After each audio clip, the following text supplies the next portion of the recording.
Pessoal, no vídeo de hoje nós vamos falar um pouquinho sobre amostragem de solo.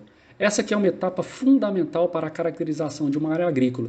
Isso porque a tomada de decisão quanto ao manejo da fertilidade do solo é dependente dos resultados da análise de solo. E essa, por sinal, é dependente de uma amostragem correta, criteriosa. Por isso, a amostragem do solo precisa ser representativa da área em que se deseja trabalhar, da área em que se deseja fazer análise de solo. Então a gente vai falar um pouquinho a respeito dos cuidados com a amostragem de solo e as etapas desse processo para que ele seja feito da melhor forma possível. A primeira etapa do processo de amostragem de solo é a seleção e identificação da área a ser amostrada.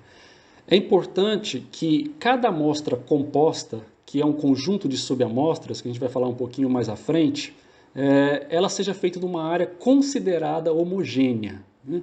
Homogênea em que deve ser levado em consideração o tipo de solo, relevo da área, cultura em que está sendo trabalhado nessa área ou que irá trabalhar. Né? Então, por exemplo, não se pode misturar amostras compostas, né, em áreas que têm diferentes tipos de solo. Né? Então, esse talhão não é considerado homogêneo. Ou em áreas que têm diferente tipo de relevo, posição na paisagem. De repente, uma área está no topo de uma encosta, outra está no terço inferior e assim por diante. Não se pode misturar essas duas áreas. Então, elas precisam ser divididas conforme a imagem está sendo apresentada na tela para vocês. Então, após a definição das áreas homogêneas, que nós também chamamos de glebas, né, ou talhões, é que se vai realizar, então, a amostragem e a retirada das amostras simples para a composição da amostra composta.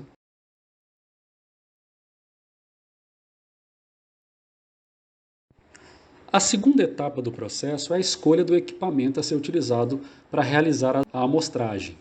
É claro que essa escolha vai depender de alguns fatores, como o tipo de solo, ou textura do solo que existe na área, o propósito dessa amostra de solo, é uma amostra para umidade, é uma amostra para fertilidade do solo, então isso também pode depender. E também, evidentemente, da disponibilidade de equipamentos que existe na propriedade. Tá? O mais comum é que se utilize algum tipo de trado. Né? Os trados comuns que existem são trado do tipo rosca, calador, caneca e talvez o mais comum, o mais utilizado, o trado holandês, que é o que nós vamos fazer a demonstração mais à frente no vídeo. Na ausência desses equipamentos, que são os ideais, pode-se usar também a pá de corte, uma enxada, um enxadão. É claro, tendo um cuidado maior, principalmente com a quantidade de solo a ser retirado em cada subamostra, uma amostra simples, e também com a profundidade, que caso desses dois últimos equipamentos é mais difícil da definição. Por isso que a preferência pelo uso de trados. Definida então a área de coleta ou talhão homogêneo, qual é o número ideal de amostras simples que devem ser realizadas? A literatura recomenda que seja feito de 15 a 20 amostras simples. O que são essas amostras simples? Nada mais são do que o número de tradagens que eu vou realizar na área. Então vocês vão perceber através dessa figura que cada um desses pontinhos, dessas bolinhas pretas, elas são amostras simples, ou seja, um local onde eu fiz a tradagem de uma amostra. Tá? Então eu vou andar em zigue-zague, conforme mostra no desenho, né? Tradando nessa área e aí colocando essas amostras simples dentro de um balde plástico, por exemplo. Porque depois eu vou misturar esse solo dessas amostras simples, dessas 20 amostras, e eu vou retirar uma amostra que eu vou chamar ela de amostra composta. Essa amostra composta que eu vou enviar para o laboratório para análise de solo e aí dela obter os resultados, né, dos diversos nutrientes do solo que são estudados. No caso do exemplo dessa imagem, está mostrando o valor médio obtido dessa área de cálcio por meio dessa amostra composta. É importante salientar que a literatura diz que para a coleta dessas 15 a 20 amostras, para compor uma amostra composta, o talhão homogêneo não pode ultrapassar 10 hectares. Então, digamos que eu tenho uma área de 20 hectares. O que eu devo fazer? O ideal é você fazer 2 amostras compostas, ou seja, dividir essa área em 2 áreas. Tá? Então, se esse talhão tem mais de 10 hectares, que é muito comum em áreas grandes de produção de culturas anuais, então o ideal é que você divida essa área e aí em cada um desses 10 hectares você faça 20 subamostras, obtenha uma amostra composta. Ou seja, eu vou ter 20 subamostras nos 10 hectares, mais 20 subamostras nos outros 10 hectares. Ou seja, vão ser 40 tradagens e 2 amostras compostas. Tá? Lembrando que não pode se misturar, né, o solo dessas 20 amostras com a das outras 20 amostras. Onde amostrar e qual a profundidade de amostragem? Isso vai depender da cultura que se está trabalhando e do sistema de cultivo. Tá? O primeiro exemplo seria no caso de culturas anuais. Se estiver trabalhando com culturas anuais, como milho, soja, feijão, em sistema de plantio direto, o ideal é que se faça a coleta na região, na entrelinha da cultura anterior. Tá? Em plantio direto não se faz na linha, mas faz na entrelinha da cultura anterior.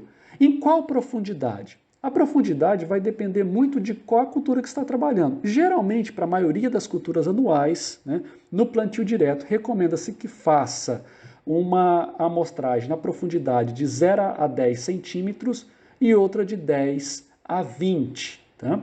Se for culturas anuais, mas um sistema de plantio convencional, nesse caso a recomendação geralmente é de 0 a 20 centímetros. E quando quer caracterizar principalmente a questão do pH do solo, teor de alumínio, cálcio em profundidade, faça também uma amostragem de 20 a 40 centímetros. Né? Por que no caso do plantio direto tem que ser de 0 a 10 ou às vezes em algumas literaturas até mesmo de 0 a 5? Porque como não há o revolvimento do solo, geralmente o fertilizante, o adubo vai ficar concentrado nas primeiras camadas desse solo. Enquanto que no sistema convencional, onde há o revolvimento do solo, aração e gradagem, você tem uma incorporação desse adubo. Por isso essa diferença entre a amostragem em sistema de plantio direto e a amostragem em sistema convencional de preparo do solo. No caso das culturas perenes, o ideal é que se faça a amostragem na região da copa das culturas. Tá? No caso específico aqui da nossa região semiárida, onde nós temos culturas como a mangueira, a goiabeira, né? E que é realizado a fertirrigação, a recomendação é que se faça essa amostragem próxima do aspersor. Tá? Então, vai ficar na região da copa, próximo do aspersor. Tá? A profundidade também vai depender da cultura. Aqui na região do vale é comum encontrar tanto a realização dessa profundidade de amostragem de 0 a 20, 20 a 40, como também é muito comum encontrar alguns produtores fazendo de 0 a 30. Né? Então isso vai depender muito da cultura. Então sempre quando for realizar a amostragem de solo de uma determinada cultura, é interessante consultar qual é a profundidade ideal para aquela cultura. Qual é a época ideal para realizar a amostragem de solo? Se for um primeiro plantio, ou seja, você está abrindo aquela área para cultivo, então ela deve ser feita antes da instalação da cultura. Tá? E geralmente, nesse caso, é ideal que se faça amostragens nas primeiras camadas, mas em profundidades também, principalmente para quando existe a necessidade da correção do pH ou a necessidade de adicionar cálcio em profundidade, como por exemplo na prática da gessagem. Tá? Mas de forma geral, se a cultura já está implantada no sistema de sequeiro, ou seja, que não é dependente da irrigação, é realizada a amostragem logo após a colheita da cultura anterior, né? Aproveitando ainda as últimas chuvas para que o solo esteja fácil de ser trabalhado. No caso aqui da região semiárida, principalmente para fruticultura, ela deve ser realizada sempre após a colheita também. Como não existe a limitação da chuva, já que existe, já que ela é irrigada, né, então isso pode ser feito logo após a colheita anterior, para que possa ser feito o planejamento da adubação para a próxima colheita dessa cultura. No vídeo mostrado, está sendo demonstrado a amostragem em uma área de mangueira irrigada com microaspersor, onde o local da coleta deve ser próximo ao microaspersor, já que é realizado praticamente toda a adubação via fertirrigação. É importante garantir que em cada uma das amostras simples seja coletado a mesma quantidade de solo. Isso é bem facilitado quando se usa um trado. Como é mostrado no vídeo, é retirado então o excesso de solo, né, e deixado apenas a quantidade presente ali no trado. Tá? Isso vai garantir que todas as amostras simples possuam a mesma quantidade, uma quantidade aproximada de solo, não interferindo dessa forma na homogeneidade da área. Como falado anteriormente, cada uma dessas tradagens se constitui uma amostra simples ou uma subamostra, que é coletada e armazenada dentro do balde.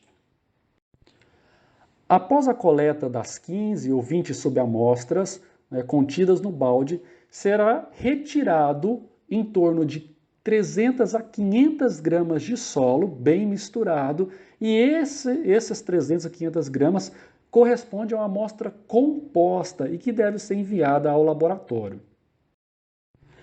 Essa amostra deve ser identificada com informações como proprietário, fazenda, município, estado e a identificação da amostra. Um exemplo seria a amostra 1, talhão mangueira, né? E as análises desejadas, que podem variar desde os macronutrientes, micronutrientes, matéria orgânica e análise física, principalmente a textura do solo, argila, areia e silt. Outros cuidados que devem ser levados em consideração na hora de se realizar a amostragem do solo. Evite-se locais como formigueiros, cupinzeiros, locais próximos de estradas ou carreadores, ou locais em que você saiba que houve depósito de corretivos ou fertilizantes. Outra coisa importante é garantir a mesma profundidade em todas as coletas ou amostras simples, né? Geralmente os trados já vêm com marcações pré-definidas, mas caso não venha, é importante pegar então uma fita métrica, né, ou uma trena e marcar, às vezes com uma caneta, os locais das profundidades desejadas, né? Seja ela de 0 a 20, 20 a 40, 40 a 60 e assim por diante. Para facilitar a coleta na profundidade, é importante adquirir então trados que tenham o tamanho da caçamba conforme o desejo da profundidade de amostragem. Por exemplo, existem caçambas de trado tipo holandês que possuem 20 centímetros, então ela vai fazer a coleta de 20 em 20 centímetros. Outros são menores, possuem 10 centímetros, então será realizada a coleta de 10 e 10 centímetros.